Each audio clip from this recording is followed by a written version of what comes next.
sureste de Ucrania. Se ha desatado un incendio tras, según parece, disparos de las fuerzas rusas contra la planta y según informa el propio alcalde de la ciudad, Dmitry Orlov, en su cuenta de Telegram, ha puesto el siguiente texto diciendo que hay una amenaza grande para la seguridad mundial como resultado de un bombardeo enemigo continuo de edificios y unidades de la planta de energía nuclear más grande de Europa. Y por el momento ni más noticias, pero de confirmarse podría ser una noticia de alto impacto.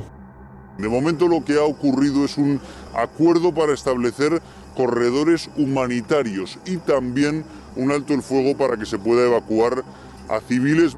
Ese acuerdo consiste en abrir corredores humanitarios allí donde están los combates más duros. Se trata de establecer un alto el fuego temporal para que sea posible evacuar tanto a los civiles residentes en esa zona como a los heridos y también llevar comida y medicinas a la zona. Ahora ambas partes van a seguir hablando para establecer un canal especial de contactos que haga posible fijar los detalles logísticos y hacer posible esos corredores humanitarios. No solamente de temas humanitarios han hablado, también de temas políticos.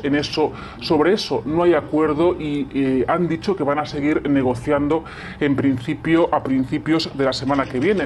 Recordar que lo que pide Rusia es la desmilitarización de Ucrania, también que sea un país neutral, que renuncie a entrar en la OTAN, que reconozca a Crimea como parte de Rusia o la independencia del Donbass.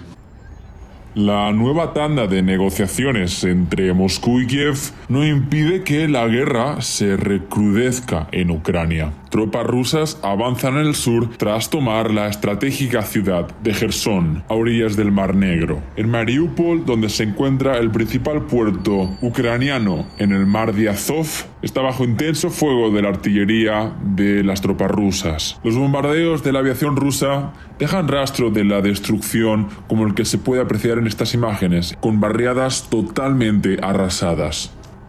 Kharkov, la segunda ciudad de Ucrania, todavía está bajo el fuego. Las tropas rusas no dan tregua. Esa explosión que acabamos de escuchar en el norte de Ucrania ha causado al menos 9 muertos. Los ucranianos, que en muchos casos han perdido sus casas, huyen con lo opuesto por carreteras, en el tren y se encuentran a menudo con los puentes destruidos. Los misiles impactan sobre edificios institucionales, pero también sobre bloques de viviendas, caen en zonas residenciales. Hoy es el 8º día de guerra. El rechazo de la población ante las tropas rusas se puede ver palpable en las imágenes que hemos visto en la ciudad de Melitopol. Surgieron protestas como las que se pueden apreciar en las imágenes y también gran cantidad de ciudadanos marcharon para reclamar el fin de la invasión. En la mayor central nuclear de Europa han sido cientos los trabajadores y ciudadanos que han salido a las calles para manifestarse contra la agresión rusa en esa ciudad. Por otro lado, los habitantes de Jersón, en el sur de Ucrania, se levantaban bajo el control ruso. A orillas del Mar Negro cuenta con 300.000 habitantes y se ha convertido en la primera gran ciudad de Ucrania que cae a manos de Rusia. Las tropas rusas además bloquean prácticamente ya Mariupol, al sureste, sometida a 15 horas consecutivas de bombardeos. Intensos también los ataques en Kharkov, la segunda ciudad de Ucrania, con misiles impactando en varios edificios estatales y en una universidad. En la región de Kharkov esta misma noche otras 6 personas habrían muerto, 2 de ellas niños, tras nuevos bombardeos rusos. Y en Kiev, la capital, las bombas no dan tregua. Según el Servicio de Emergencias de Ucrania, esta semana informó que ya más de 2.000 civiles han perdido la vida. Y mientras el secretario de Estado de Estados Unidos realiza una visita a Europa, y cuando fue preguntado si Rusia estaba deliberadamente bombardeando edificios de civiles, esto fue lo que respondió.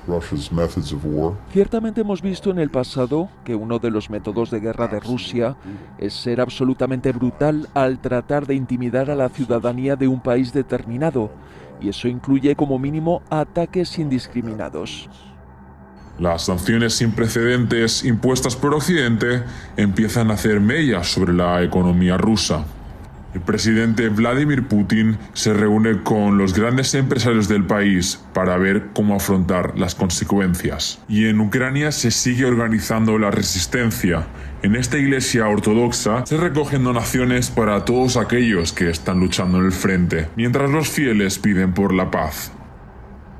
Más de 1 millón de personas han huido de Ucrania en lo que ya se considera el éxodo masivo más grande de este siglo, recalcó hoy las Naciones Unidas. Esto supone que el 2% de la población ucraniana habría abandonado ya el país en tan solo una semana. Miles de mujeres y niños acuden a las estaciones para cruzar la frontera entre Ucrania y Polonia. La portavoz de Naciones Unidas dijo que, como siga este ritmo, la crisis de refugiados de Ucrania podría convertirse en la mayor crisis de refugiados de este siglo. Las autoridades ucranianas todavía no han informado de cuántas han sido las bajas militares, tan solo haciendo pública el número de bajas civiles, que por el momento sigue siendo de 2.000, aunque ninguna fuente independiente lo ha podido corroborar hasta el momento. En los alrededores de Kiev, el panorama es desolador. En la calle, restos de vehículos militares atacados por el ejército ruso y víctimas.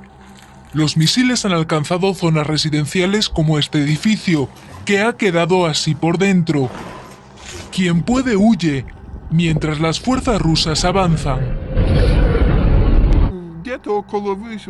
Han atacado esta mañana, dice Olga. Iba a salir de casa, pero la puerta se me cayó encima. Está todo destrozado. No muy lejos de allí, esta mujer vuelve a lo que ha quedado de su casa. Solo hemos podido recuperar nuestros documentos de identidad, dice. Es una de las potentes explosiones que han sacudido el centro de Kiev. Una de ellas muy cerca de la estación central de tren, que ha sufrido daños menores. Hay un herido. El enorme convoy ruso que se aproxima a la capital sigue su lento avance. Aquí le esperan militares y voluntarios.